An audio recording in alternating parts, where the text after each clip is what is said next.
Hello दोस्तों, स्वागत है आप सभी का हमारे channel Shri Radha Krishna coaching centre में। हमें पता है कि सीजी प्रीपेड का एग्ज़ाम 30 जून को था, जिसके कुछ संभावित आंसर इस प्रकार से हैं। जैसे कि पहला क्वेश्चन है हमारे पास, निम्न कथनों पर विचार कीजिए। सर्वोच्च न्यायालय के न्यायाधीश अपने पद पर न रह जाने के पश्चात किसी सरकार के अधीन और पद प्राप्त हो सकता है। नियंत्रक महालेखा परीक्षक अपने पद पर न रह जाने के पश्चात किसी सरकार के अधीन किसी और पद में प्राप्त नहीं होते हैं। अब उत्तर दीजिए। पहला वाला कथन सही है, दूसरा कथन सही है, कथन 1 और 2 दोनों सही हैं, कथन 1 और 2 दोनों गलत हैं। तो इसका सही आंसर आएगा कथन 2 सही है। अगला क्वेश्चन है हमारे पास, राजद्रोह के अपराध में बाल गंगाधर तिलक किस वर्ष जेल गए थे? 1897 में, 1900 में, 1901 में, 1906 में। तो इसका सही आंसर आएगा 1997 में। भारत में शिक्षा के किस आयोग ने यह राय व्यक्त की है कि अतः किसी विकास के समक्ष कार्य स्पष्ट है, हमें अगले 15 वर्ष में खाद्य उत्पादन को कम से कम 2 गुना करने और उसके पश्चात पर्याप्त वृद्धि बनाए रखने का प्रयास करना होगा। ऑप्शन दिया है हमारे पास कोठारी आयोग, मुदालियर आयोग, राधाकृष्णन आयोग, राष्ट्रीय ज्ञान आयोग। तो इसका सही आंसर आएगा कोठारी आयोग 1964 में। अगला क्वेश्चन है हमारे पास, भारत सरकार द्वारा राष्ट्रीय जल मार्ग घोषित किया गया था। हल्दिया व इलाहाबाद के मध्य गंगा जल मार्ग, केरल के पश्चिम तटीय नगर सदिया व धुबरी के मध्य ब्रह्मपुत्र नदी जल मार्ग। ऑप्शन है हमारे पास केवल 1 सही है, केवल 3 सही है, केवल 1 और 3 सही है, सभी सही है। तो इसका सही आंसर आएगा सभी सही है। अगला क्वेश्चन है, किसी धन विधेयक और एक वित्त विधेयक में क्या समानताएं होती है?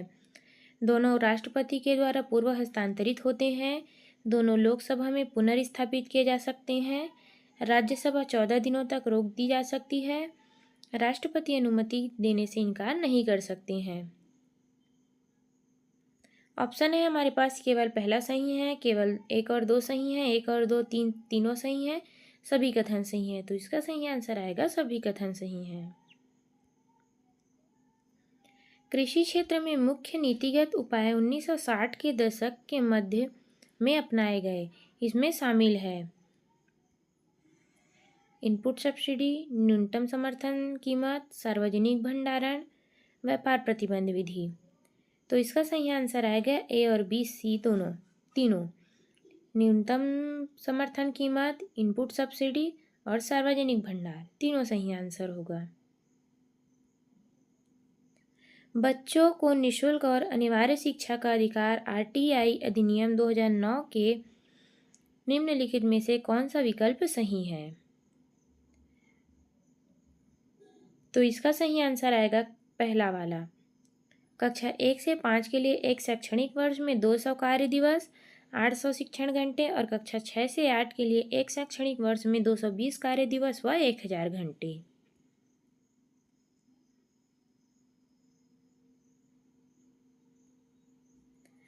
यहाँ पे हमको एक सूची दी गई है जिसमें हमको मिलाना है।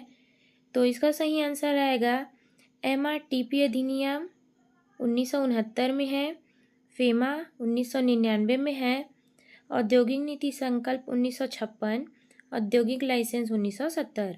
तो इसका सही आंसर आएगा ए वाला। निम्नलिखित समाचार पत्रों को उसके संपादक अथवा संस्थापकों के साथ सुमेलित कीजिए। तो सीधा सीधा हम इसके आंसर को देखते हैं। इसका सही आंसर आएगा बी वाला। अगला क्वेश्चन है, भारतीय मानसून के संदर्भ में कौन सा कथन गलत है?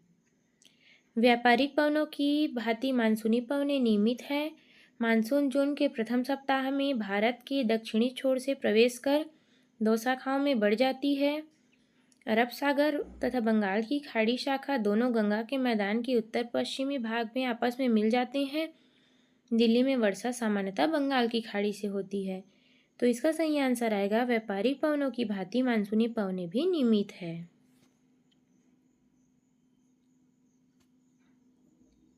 अगला क्वेश्चन है, राज्य स्तर पर स्कूली शिक्षा व शिक्षा के शैक्षिक कार्यक्रम की योजना क्रियान्वयन व मूल्यांकन हेतु उत्तरदायी निकाय है। NCERT, SCERT, diet, CBSE. तो इसका सही आंसर आएगा एससीईआरटी।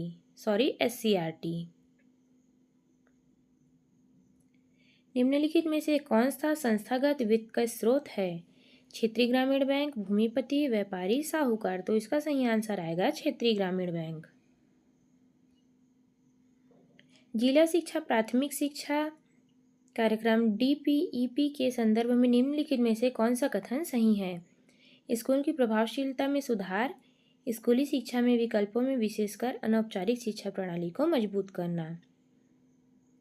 ऑप्शन है हमारे पास, केवल पहला सही है, केवल दूसरा सही है, दोनों सही है, दोनों गलत है।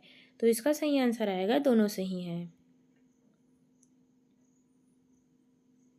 निम्नलिखित कथनों पर विचार कीजिए। खादर व बागर एक जलोढ़ मिट्टी है, रेगर मिट्टी कपास की खेती के लिए उपयुक्त है। इनमें से कौन सा कथन सही है? केवल एक सही है, केवल दो सही है, एक और दो दोनों सही है, एक और दो दोनों गलत है। तो इसका सही आंसर आएगा केवल दो सही है। 5 मई 1988 को स्थापित राष्ट्रीय साक्षरता मिशन NLM का उद्देश्य क्या है? तो इसका सही आंसर आएगा 15 से 35 आयु वर्ग में 80 मिलियन निरक्षर व्यक्तियों को कार्यात्मक साक्षरता प्रदान करना। अगला क्वेश्चन है, सामान्य मनुष्य की ध्वनि को सुनने की क्षमता में आवृत्ति परास होती है। 20 हर्ट्ज से 20 किलो हर्ट्ज, 10 हर्ट्ज से 50 किलो हर्ट्ज, 5 हर्ट्ज से 10 किलो हर्ट्ज, 40 हर्ट्ज से 40 किलो हर्ट्ज। तो इसका सही आंसर आएगा 20 हर्ट्ज से 20 केजी हर्ट्ज।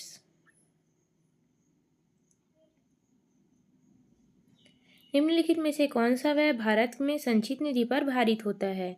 सर्वोच्च न्यायालय के न्यायाधीशों का वेतन, सर्वोच्च न्यायालय में अधिकारियों के सेवकों का वेतन, सर्वोच्च न्यायालय में प्रशासनिक व्यय, न्यायालय के भवन का संधारण। तो इसका सही आंसर आएगा डी वाला, अर्थात चारों कथन सही हैं। गैस पाइपलाइन का विस्तार है सलाया से जालंधर तक, हजीरा से जगदीशपुर तक, बड़ोदरा से सिलीगुड़ी तक, बन्नौली से हल्दिया तक। तो इसका सही आंसर आएगा बी वाला, अर्थात पहला, दूसरा और चौथा कथन सही है। निम्नलिखित दो कथन दिए गए हैं। अभी कथन है विराइन ट्यूमर नियोप्लास्टिक कोशिका कहलाती है। तर्क है इसमें मैगलेनियन ट्यूमर शरीर के दूसरे अंगों तक फैल जाती है। तो इसका सही आंसर आएगा बी वाला,